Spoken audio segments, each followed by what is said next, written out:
If you are learning English, verb tenses are certainly one of those things that give you a lot of trouble. That is the reason why I decided to put together a series on the conjugations in English. And this lesson concludes the series on the 12 verb tenses to help you speak like a native speaker. Si vous êtes en train d'apprendre l'anglais, c'est certainement vrai que la conjugaison en anglais vous pose énormément de problèmes. Et c'est la raison pour laquelle j'ai décidé de faire toute une série sur les 12 conjugaisons en anglais. Et cette vidéo conclut la série sur les 12 conjugaisons. C'est la 12e conjugaison de future, perfect, progressive ou bien continuous. Si vous n'avez pas encore regardé ma série sur les conjugaisons en anglais, eh bien je vous encouragerai de le faire parce que ça va vous rendre la vie tellement facile la prochaine fois que vous allez faire des phrases et conjuguer des verbes. Alright, so what is the future perfect progressive and how do we structure it and when do we use it? The future perfect progressive or future perfect continuous is actually a very simple verb tense. I will have been having.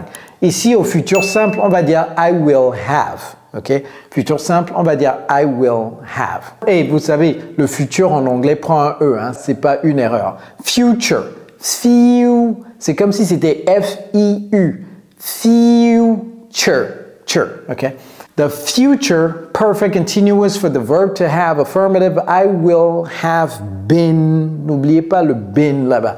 I will have been plus le verbe à la forme ing, on appelle ça the present participle ou le participe présent. Et vous prenez ça littéralement, vous dupliquez ça, vous photocopiez ça littéralement pour chaque pronom personnel.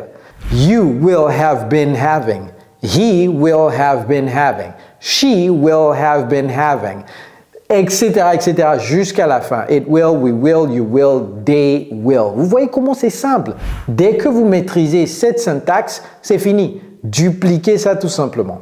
Forme négative, I won't have been having. Le have been having reste la même. Et ici, c'est juste que maintenant, c'est négatif. Donc au lieu de will, c'est won't. I won't have been having. You won't have been having. He won't have been having. She won't have been having. It won't have been having. We won't have been having. You won't have been having. They won't have been having. Easy peasy lemon squeezy. Très simple, n'est-ce pas? All right. Forme négative, on ne contracte plus l'auxiliaire ici, donc c'est will not. C'est la seule différence. I will not have been having. Et on descend la même chose, on duplique. The interrogative form, ici, c'est une question qu'on pose. Et poser des questions en anglais est tellement difficile, surtout lorsque vous commencez à peine à apprendre la langue. Mais ici, l'astuce, c'est quoi? Pour poser une question en anglais, commencez tout simplement par l'auxiliaire. Et ici, l'auxiliaire, c'est will. L'auxiliaire, ce n'est pas will have. L'auxiliaire, ce n'est pas will have been. C'est juste will, l'auxiliaire modal. Will plus le pronom ou le sujet, will I, et puis les autres choses viennent exactement dans le même ordre. Will I have been having, point d'interro. C'est tout. Et photocopier ça jusqu'en bas. Will you, will he, will she, will it, will we, will you, will they have been having, have been having. Pas de changement. Vous voyez comment c'est simple. Mais non, c'est sûr qu'il y en a toujours qui disent « Hey coach, vous dites que c'est simple, mais c'est parce que vous êtes de l'autre côté. Pour moi, ça chauffe. Est-ce que vous pouvez m'aider ?» Il n'y a pas de problème. Nous avons mis sur pied un programme d'immersion anglaise sur mesure pour les francophones comme vous. Nous avons déjà aidé des milliers de francophones à parler couramment l'anglais aujourd'hui dans plus de 50 pays du monde. Okay? Donc, si vous êtes intéressé à ce qu'on vous tienne la main, afin de pouvoir augmenter exponentiellement votre valeur sur le marché de l'emploi à travers l'apprentissage de l'anglais, eh bien remplissez le formulaire dans la barre de description. Il y a un lien là-bas, mettez vos informations et je vais vous contacter pour vous en dire plus. Donc sur le programme d'apprentissage d'anglais qui a aidé déjà des milliers de francophones comme vous, ok? Et bien entendu, likez cette vidéo, j'espère que c'est déjà fait. Partagez cette vidéo, j'espère que c'est déjà fait. Souscrivez-vous à la chaîne, j'espère que c'est déjà fait. Et surtout, activez la cloche de notification pour ne plus jamais rater mes vidéos. All right, let's continue. Enter negative form. Want, c'est la même chose. Want, mais ça vient avant le sujet ou le pronom. Won't I have been having. Laissez ça tranquille. Ne dites pas haven't. Non. Laissez tout ça tranquille. C'est pourquoi je l'ai mis dans une boîte. Ne l'ouvrez pas. Have been having, have been having, have been having, jusqu'en bas. Want, jusqu'en bas. C'est pourquoi, lorsque je commençais la vidéo, j'ai dit que, en fait, c'est une conjugaison tellement simple. Vous comprenez? Lorsque vous ne contractez pas l'auxiliaire, quelqu'un a vu la faute, je viens juste de voir la faute. Lorsque vous ne contractez pas l'auxiliaire, c'est will plus le pronom plus not qui passe à droite du pronom. Les sorciers vont me faire oublier le not. Donc, will I not have been having? Est-ce que je l'ai mis ici? Ah, les sorciers gazou gazou. Vous ne mourrez pas. Je ne mourrai pas. Alright. Donc, ici, c'est très bien que je lis ces choses parce que j'aurais pu vous dire écoutez, c'est facile et puis boum, je vais partir ici et puis en commentaire, les gens vont mettre mes coachs, forme hétéronégative. Ils vont se focaliser sur juste une petite erreur dans une vidéo de 20 minutes. Ils vont dire mais coach, là-bas, là-bas.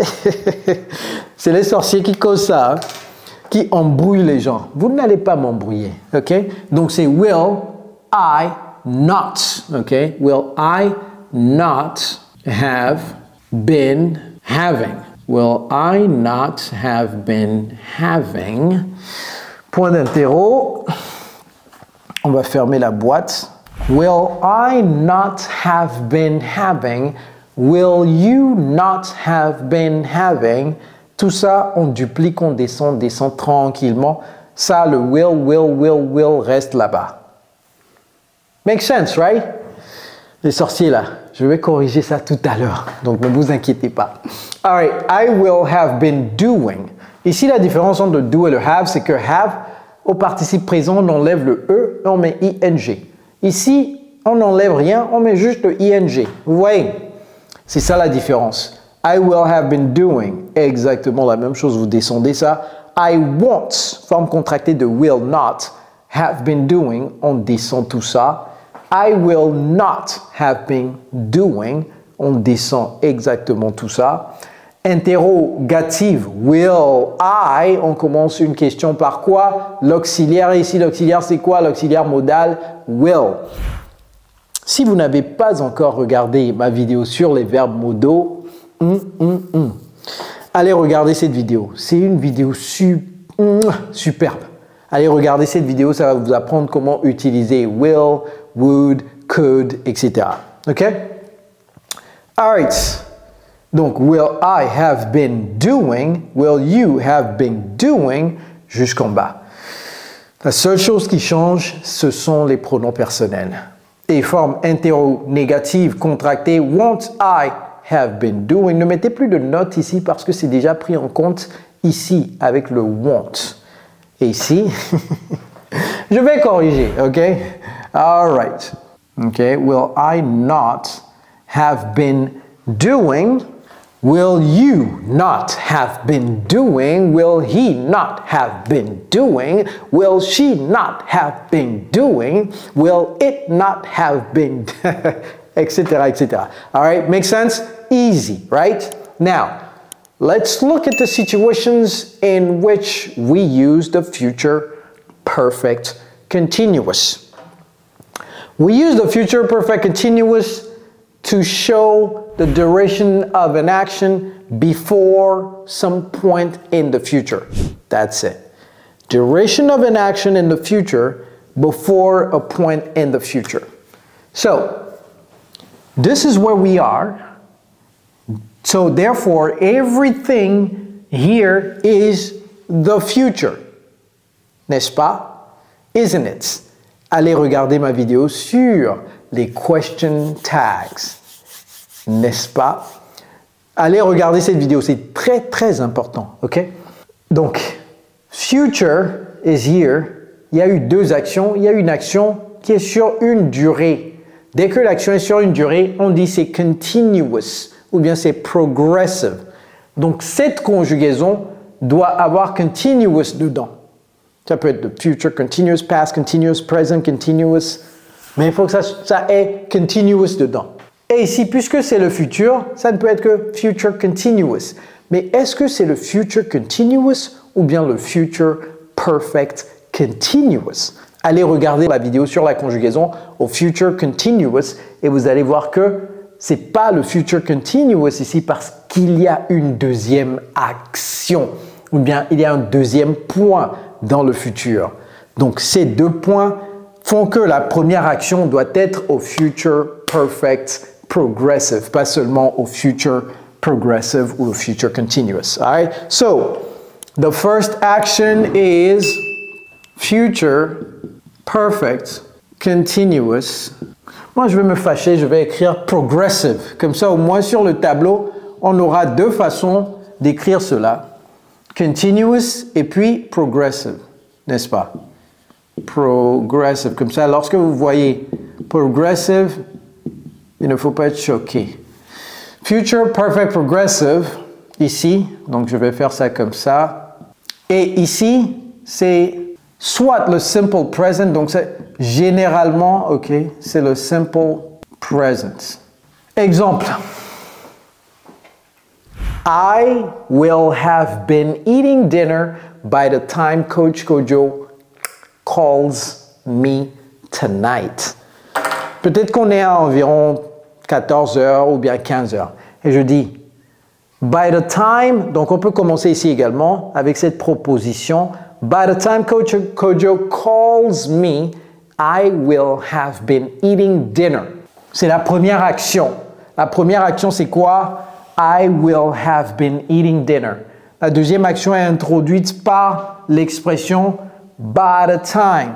By the time. C'est ça. Donc, ça introduit la proposition qui a le verbe au simple present. C'est tout. Very easy. Donc, cette proposition peut avoir un verbe dedans ou bien ça peut être une expression tout simplement comme dans cette phrase. Will they not have been working? Ici, lorsque vous regardez ce verbe et vous regardez la forme non contractée, will they not have been, et vous changez tout simplement le verbe en work. Will they not have been working at the company for... Allez voir ma vidéo sur la différence entre since, for et ago. Allez regarder ça et voyez pourquoi j'ai pas mis since 10 years ici. Will they not have been working at the company for 10 years next month? Donc c'est next month ici. Il travaille dans l'entreprise, travaille dans l'entreprise, travaille dans l'entreprise. 10 ans le mois prochain. Le mois prochain, ça fera 10 ans qu'ils seront en train de travailler dans l'entreprise. OK? That's it. It's really easy. Ou bien qu'ils auront été en train de travailler. Parce que lorsque vous dites qu'ils seront en train de travailler, les gens vont dire, mais coach, ça, c'est pas le future progressive, ça. Voilà. Donc, qu'ils auront été en train de travailler dans l'entreprise. Je ne sais même pas si on a cette conjugaison en français. Donc, je traduis littéralement ce que ça aurait été en français. Peut-être qu'on l'a en français. Qu'ils auront été en train de travailler dans l'entreprise. OK? All right. We also use the future perfect progressive to show the cause of a future action or state. Donc, pour montrer la cause d'une action future ou d'un état d'esprit futur. Ou d'un état tout simplement futur. Pas état comme pays. Hein. A bass will be tired. Ça, c'est tired. C'est pas tired. J'entends très souvent les francophones dire tired. C'est pas tired, c'est tired, comme si c'était Y-E-U-R-D, tired. A Basque, qui est un nom propre, will be tired because he will have been working all night. Donc ça montre la cause. Pourquoi il serait fatigué? La cause, c'est au future perfect progressive. La cause de he will be tired is he will have been working. Donc he will have been working, so he will be tired. C'est ça qui a causé la deuxième action. Vous voyez? Donc c'est pourquoi j'ai dit généralement au simple present, mais ça peut être au futur également. The garden will look beautiful as they will have been planting flowers. J'ai dit planning, j'ai pas dit planting. Donc allez regarder ma vidéo sur les 4 T que les Américains adorent utiliser. C'est les 4 T qui existent en anglais américain. Allez regarder cette vidéo. Alright, so the garden will look beautiful. This is the future action and this is the cause. The cause of the garden looking beautiful is that they will be planting flowers in the garden. Therefore, after planting the flowers in the garden will look beautiful. They will have been planting flowers in the garden, so the garden will look beautiful. Deuxième action. Make sense? Easy, right? So, this video concludes the series of videos on the 12 verb tenses. Now, what's going to happen is that I will be publishing new videos on the differences between certain verb tenses. Donc, on vient de conclure la série sur les 12 temps en anglais. Ce qui va se passer maintenant, c'est que je vais continuer de publier des vidéos sur les conjugaisons, mais maintenant, ça va être la différence entre diverses conjugaisons. Par exemple, différence entre le présent simple et le present progressive. Différence entre le simple past et le present perfect. Différence entre le present perfect et le present perfect progressive. Vous voyez? So, subscribe to the channel.